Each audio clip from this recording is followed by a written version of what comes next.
Happy post Super Bowl, everybody. Did you watch the game? We watched the game. We watched the game, and we watched the halftime, and we had a dance party with the grandkids. No drinking, and I still today I feel post bowl. Anyway, I don't care what I look like because I'm married to a beautiful woman who loves me for who I am. Silly lady. I'm pretty sure she's got an ocular problem, at very least, and possible trouble with the ears too. But she loves me.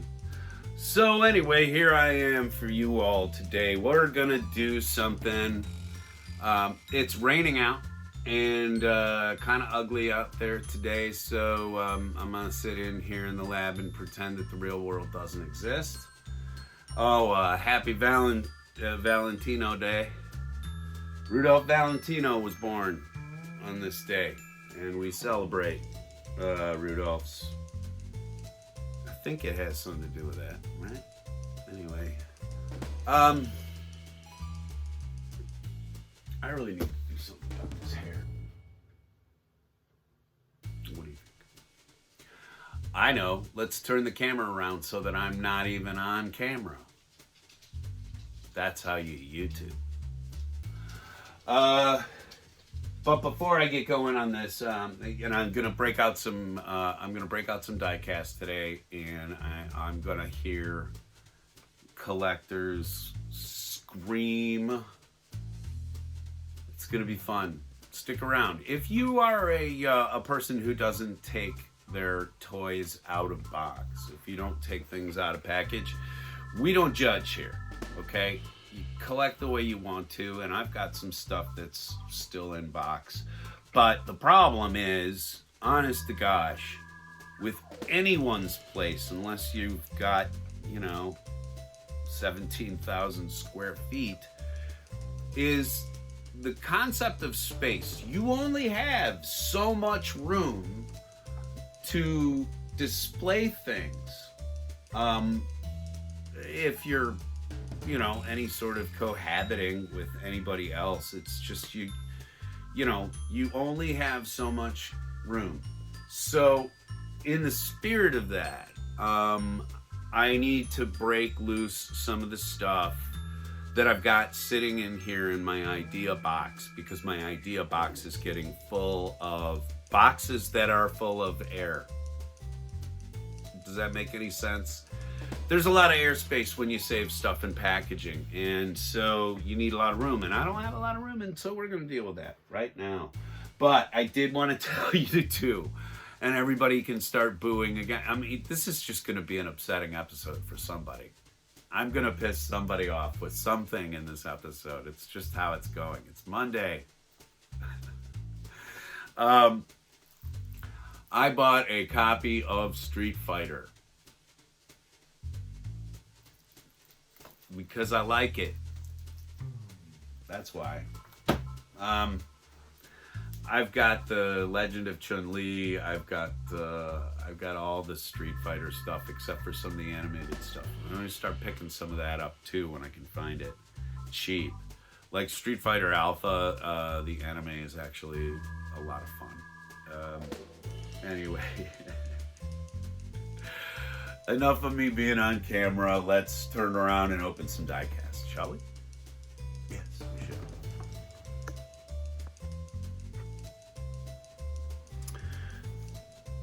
should. All right.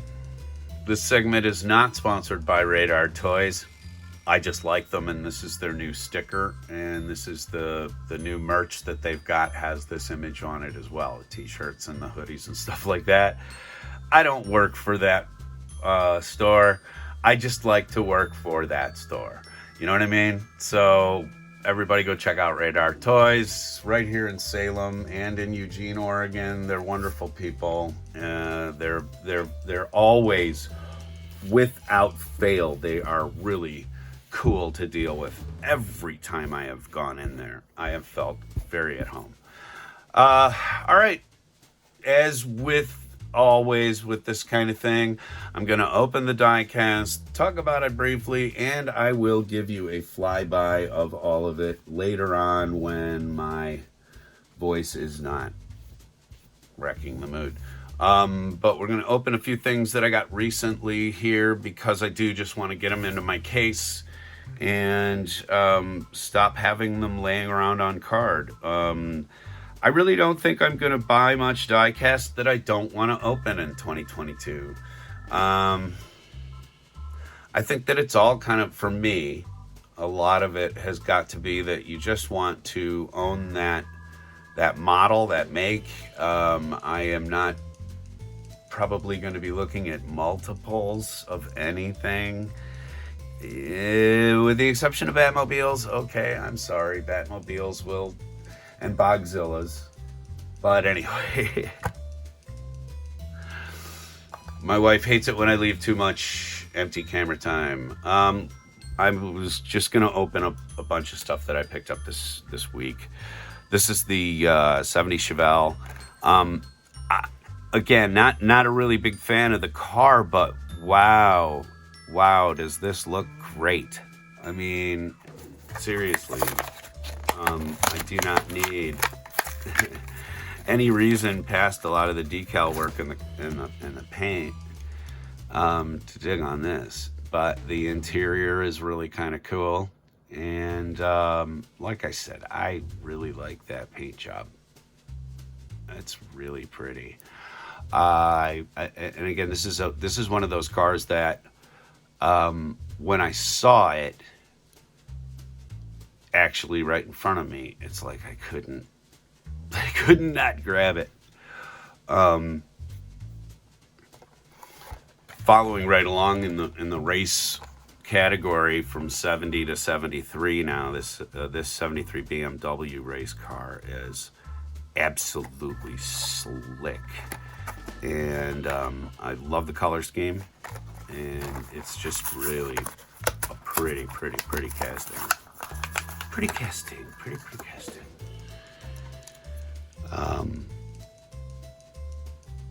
I mean, there's not much for me to say about BMW other than I love it. And I really dig their stuff from the 70s and 80s because, I mean, that's what I saw a lot of growing up. That's a slick ride right there. Very nice. I say I'm a lot. This is the 57 that cat parted with. I ran into some dudes talking with some dudes at the Pegs here in where I live at a Fred Meyer, and it was a short discussion. Wasn't like I was there for a half an hour making friends with the cat, but as I was talking to him, I said, yeah, I'm looking for one of these. I really want one. And he just kind of grabbed his. He said, they're the only one I've found in the store so far.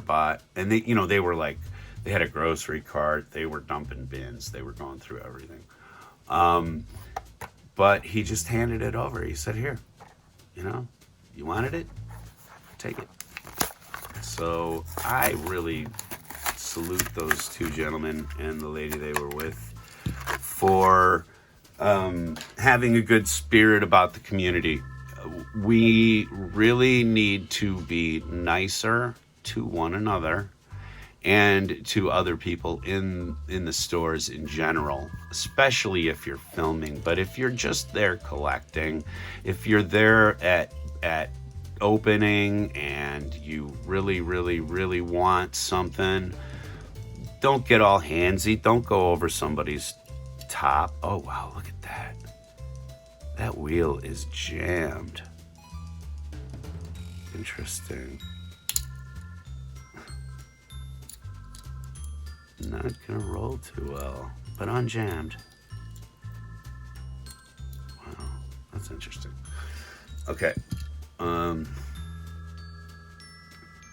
Do something nice for somebody out there. Let somebody go in line ahead of you. Let somebody cut in line in traffic. hold back traffic to let somebody get in because you know they're not going to get in for like 10 minutes sitting there. Be nice to somebody you don't know today. Just do just one little thing for somebody that you don't know. And don't tell them you're doing it unless you have to. Sometimes I have to tell people, look, I'm trying to do something nice. Just go in front of me, will you? But kick a little happiness out into the universe, and then what happens is the universal rubber band goes twang, twang, twang, and it throws that energy out where it needs to go. I'm not a hippie.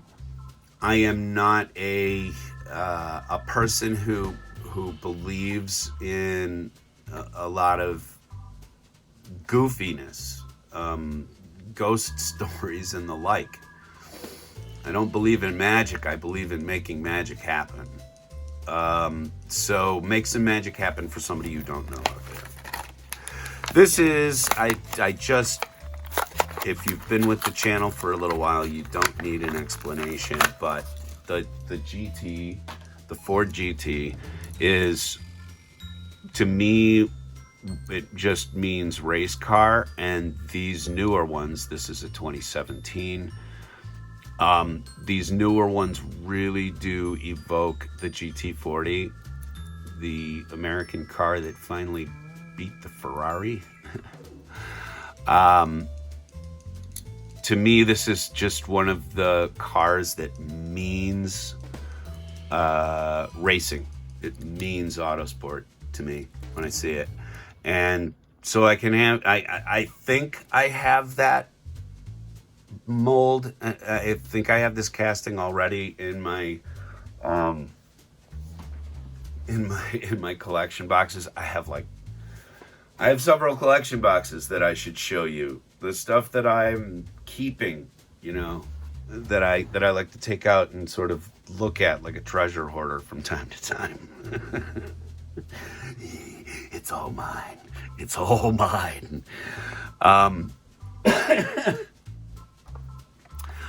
Now a goofy one. New for 2021, the Land Speeder. I'm not a Star Wars fan, okay? I did see the movie 14 times in the theater in 1977. Don't judge me. But the banged up nature of the Land Speeder was always kind of something that stuck with me. I always liked it, and then I always kind of thought that they did some great practical special effect work with getting that thing to look like it was hovering over the desert. You know, for 1977, we had not seen really anything like that before. And so this one vehicle from Star Wars actually does resonate with me. You know, when they're on their way to Mos Eisley and you see that thing cutting across the desert and you don't see anything under it.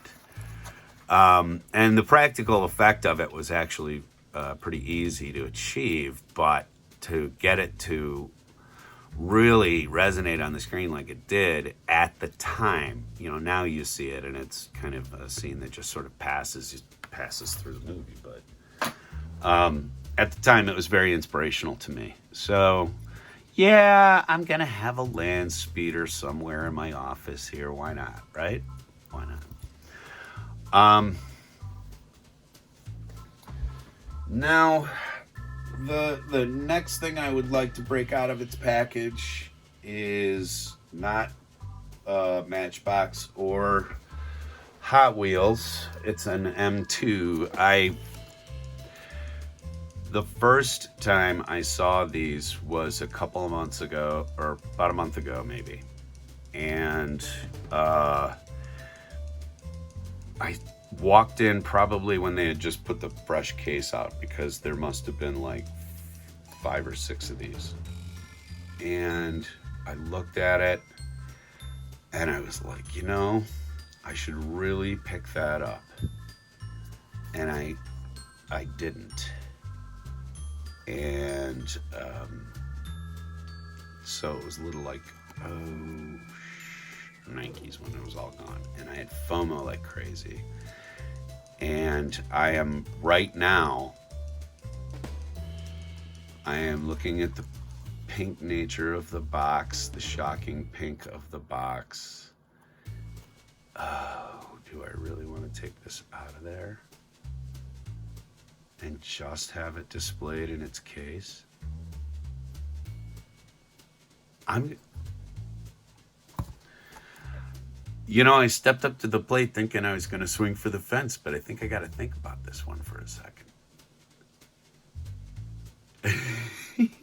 Give me a sec. Okay. I have got my guts back, everybody. I apologize for that, but this is what happens when you allow yourself to think I'm collecting something. You take far too much care of something, and the reality of it is that if you purchase these things as an investment, you're making a mistake. Purchase die-cast because you appreciate it and that you want to see it closer and from all angles to make sure that the casting that you got was actually decent. Andre and I were talking recently about how sometimes it is funny that you will spend money for these. Like he said, he got a Johnny Lightning recently. We were sort of discussing whether or not Johnny Lightning was worth the money that it was asking, and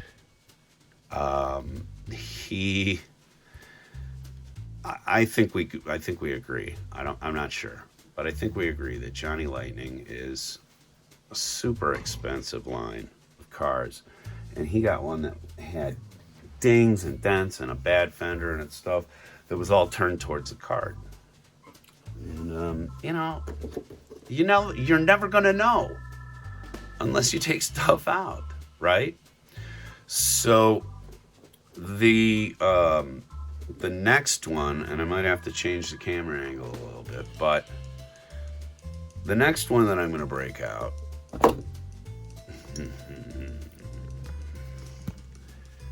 yes, scream, die-cast fans, scream mightily that you don't want to see this happen.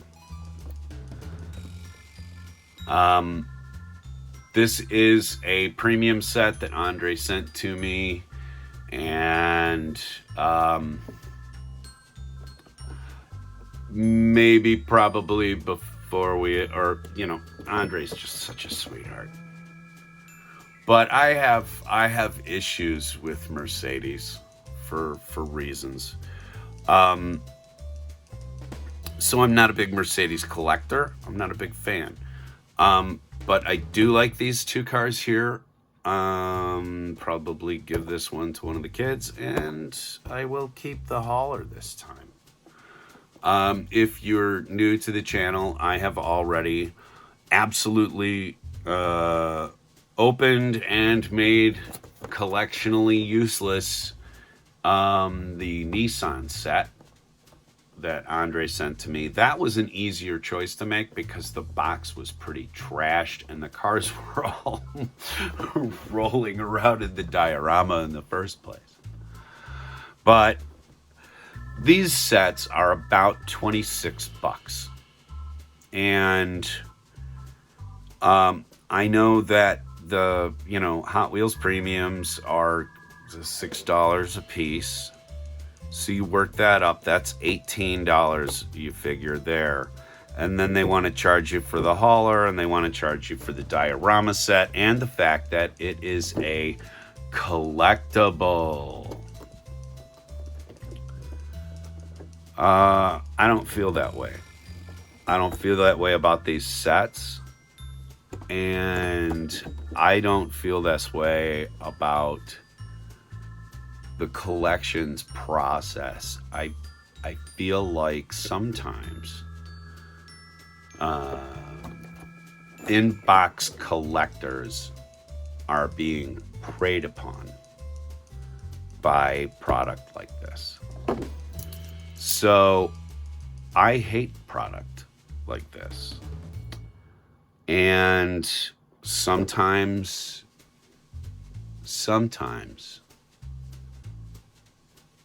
all people want is to watch the world burn.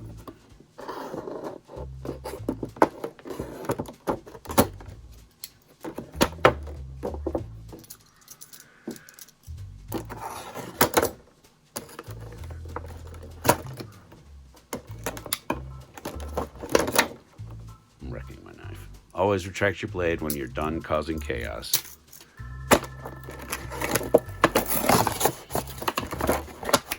This is for Rob the Goon.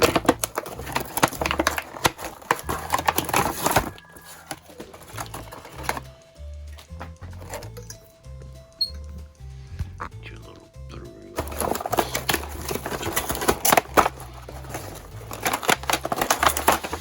fuck you, Mercedes. Fuck you, Hot Wheels.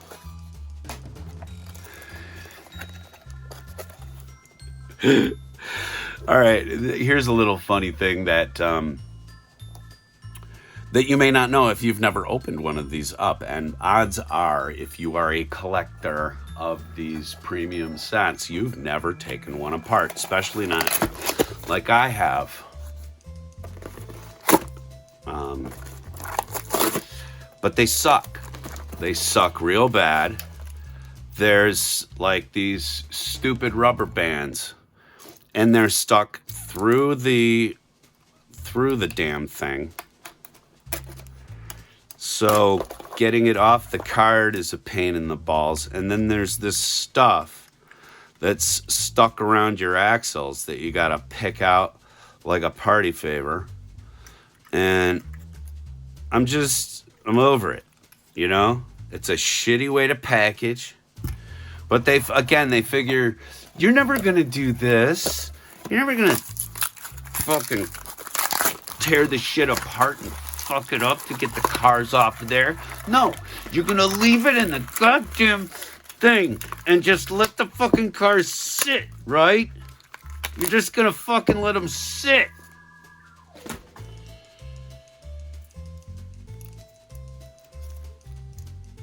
This asshole shit. Seriously. I said it before. I'll fucking say it again. Find another way. Sorry, that was probably kind of loud if you're wearing headphones or something. I almost damaged these things getting them off my guard. But this is ow. This is why ow. This is why I do this for you guys on camera, is to show you what's behind these things. What's behind the little scenes that we create, our little dioramas. So special. So special that we put it somewhere and look at it. Don't touch the damn thing. Retract your knife. So, yeah, a lot of flotsam, a lot of jetsam. Yeah, you guys are getting real pro camera work and editing today. But there you go. There's the hauler. I like this prototype. This is what I really kind of principally wanted to scratch out of the. Jeez, look at this. Come on, really?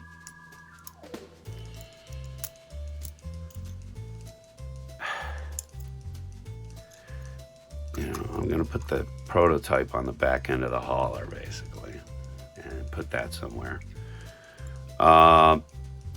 This older Porsche, or excuse me, this older Alpine or whatever it is will end up in a box, in a case somewhere. And this is a nice heavy piece of metal.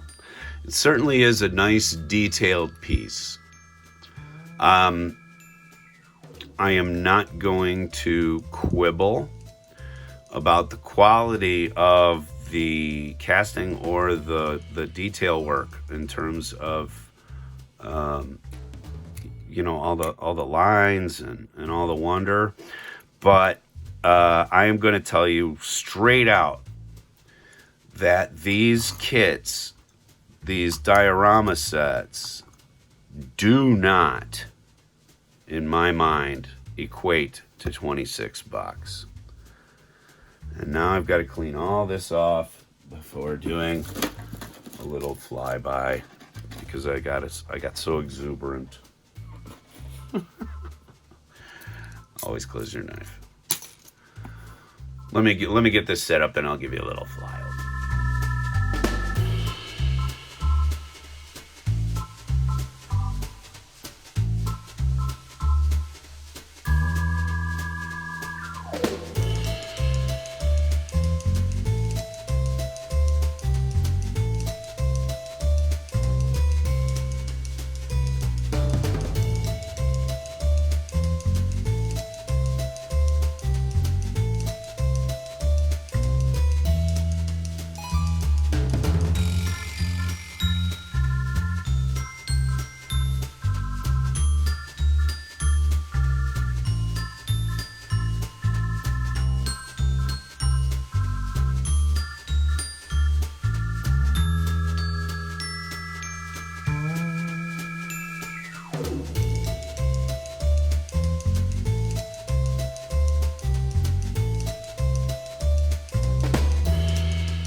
Excuse me.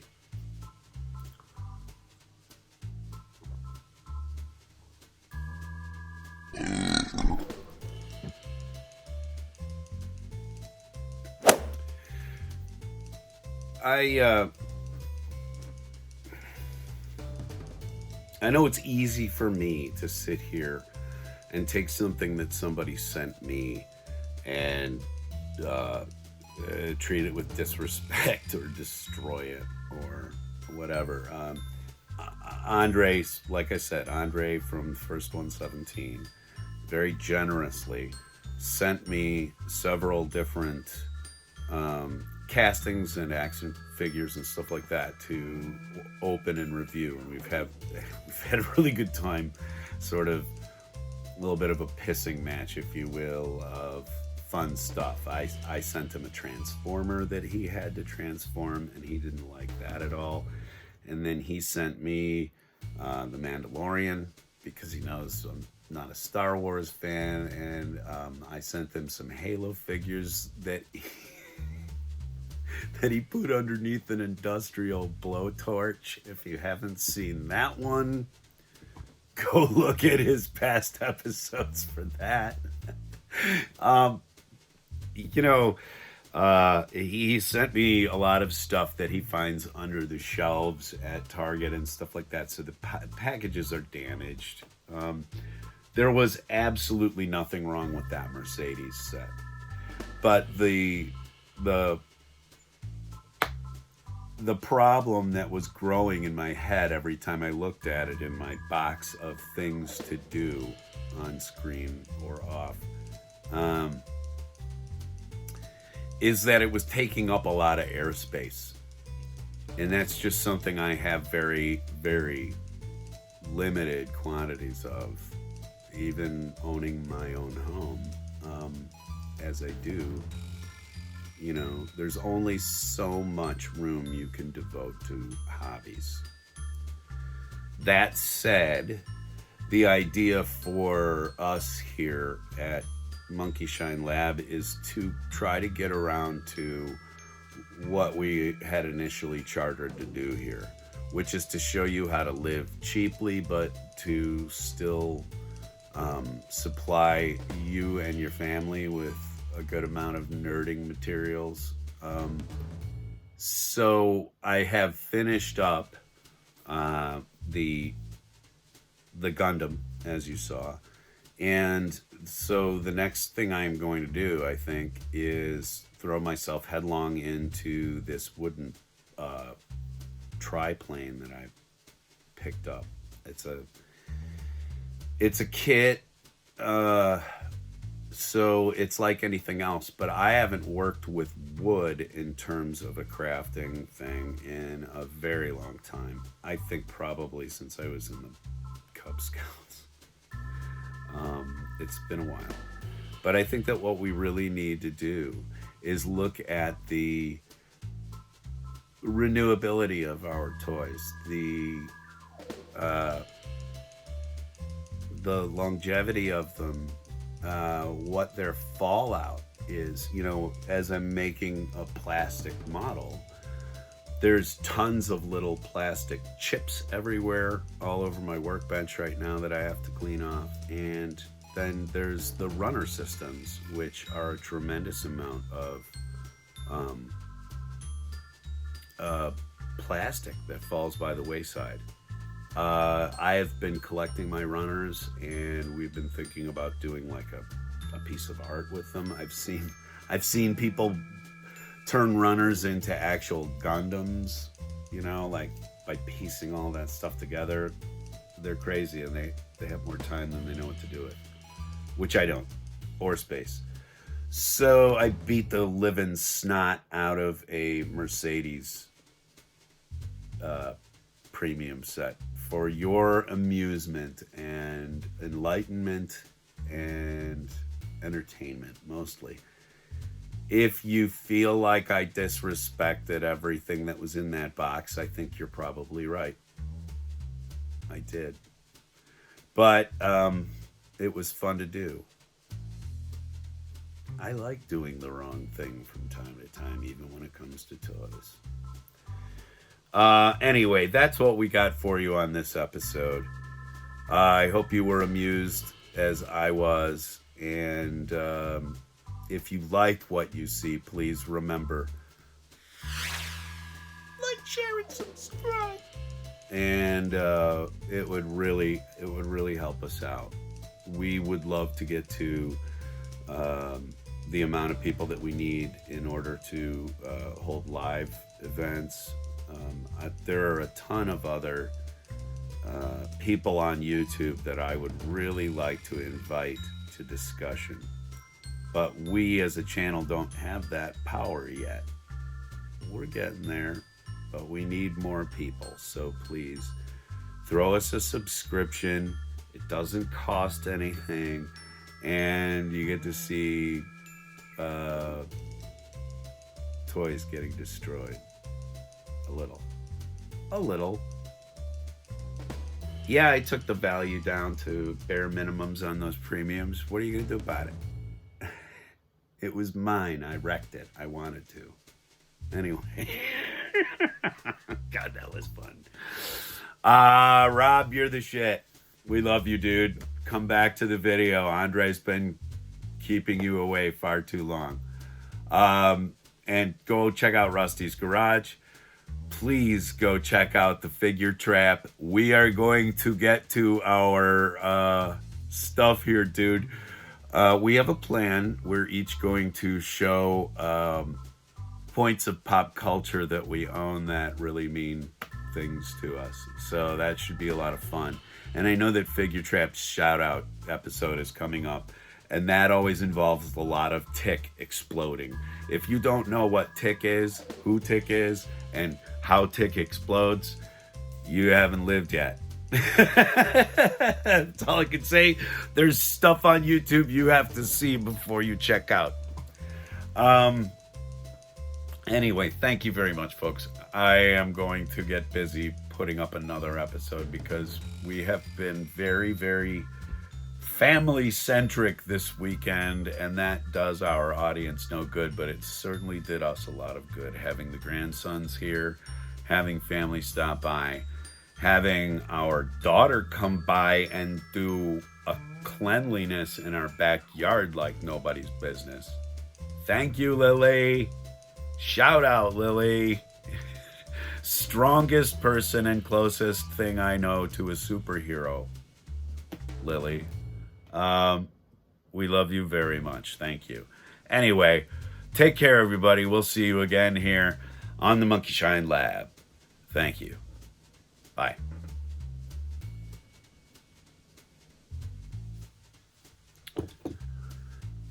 Welcome back, everybody.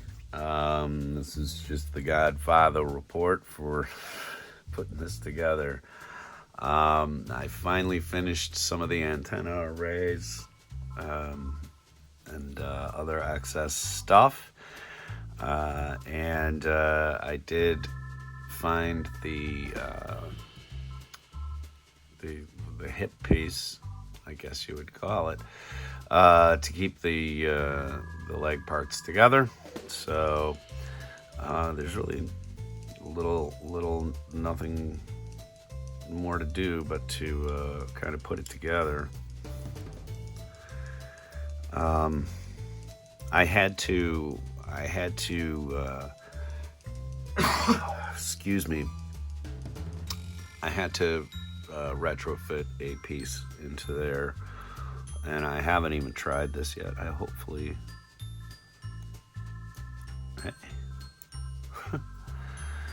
damn, I'm good.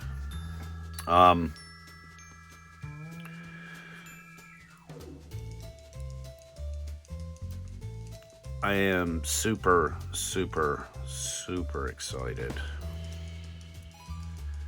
to get this done, because now I can actually move on to something else, which should be really awesome. I love building these mobile suits, but every time I have looked over at this kit in recent memory, like, I've just thought, oh my gosh, I don't want to do this. So yeah, getting this put together is going to be supreme.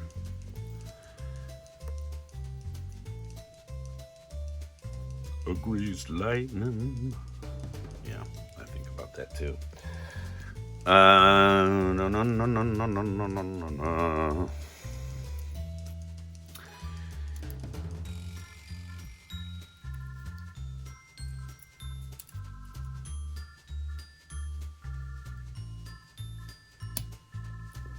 As you can see, I got those side skirt armors put on, and I got the back skirt armors put on. And yes, mobile suits wear skirts. What can I tell you? And let's put this on here.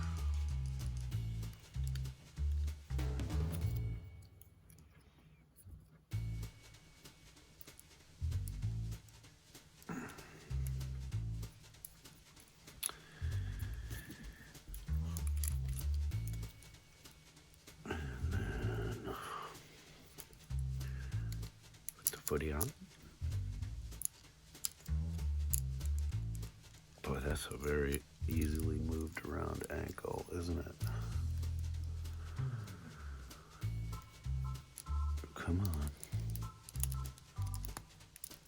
Get on there, Mr. Happy.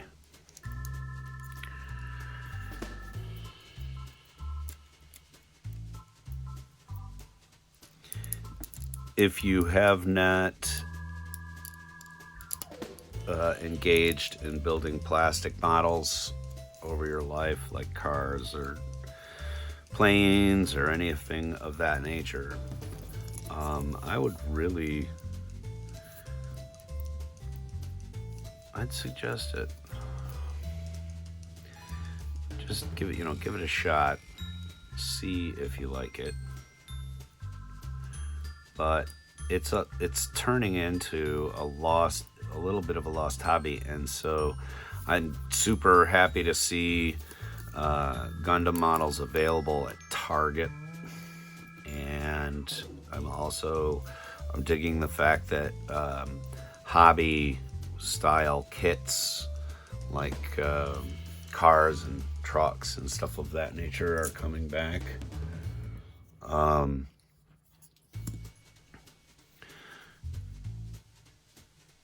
This kind of crafting is it's super fun.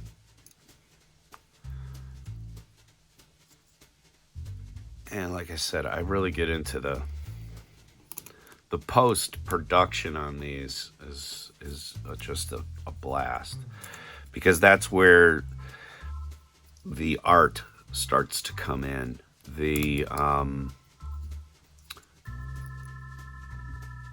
Yeah, this guy's got a big gun. The artistry of this. Oh, wow. His gun is busted. Sad you didn't tell me about that. Not a big deal.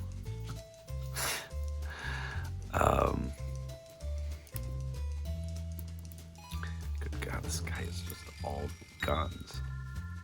I'm gonna trigger out my guns. Tickets to the gun show.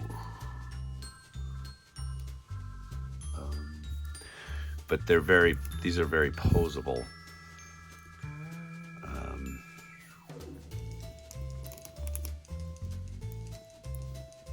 Cool. There he is. Let me give you a look from the front end. I gotta get rid of the dust on the big gun, yes. But there he is in his final assembled nature. And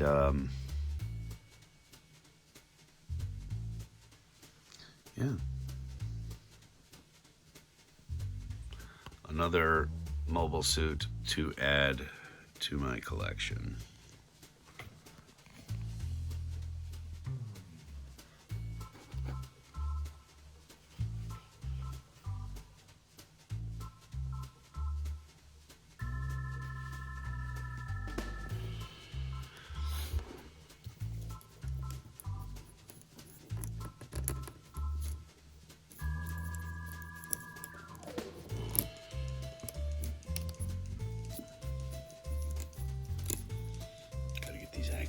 Right. But anyway, there you go. Full Armor 7 finished. I can get rid of all these extra runners all over my desk. Not extra, just empty runners all over my desk, and I can actually move in a new project. Yay! The next one is not going to be a mobile suit. I'm going to build something completely different. So stick around for that sometime. On to something else.